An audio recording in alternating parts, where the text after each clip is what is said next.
Australian open ટેનિસમાં ઐતિહાસિક સિદ્ધિ હાંસલ કરનાર જૂનાગઢની દીકરી જેન્સી કાનાબારનું વતન પરત ફરતા ભવ્ય અને ભાવભીનું સ્વાગત કરવામાં આવ્યું।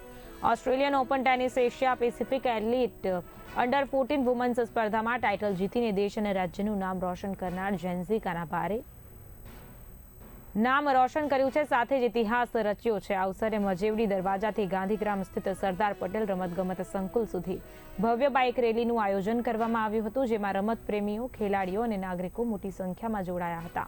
સમગ્ર માર્ગ પર જેન્સી કાનાબારનું ફૂલમાળા અને જયઘોષ સાથે સન્માન કરવામાં આવ્યું। જૂનાગઢ જિલ્લા વહીવટીતંત્ર, રમત પરિવાર તથા જિલ્લા પ્રાથમિક શિક્ષક સંઘના સંયુક્ત આયોજન હેઠળ ભવ્ય સ્વાગત અને સન્માન સમારોહ યોજાયો હતો।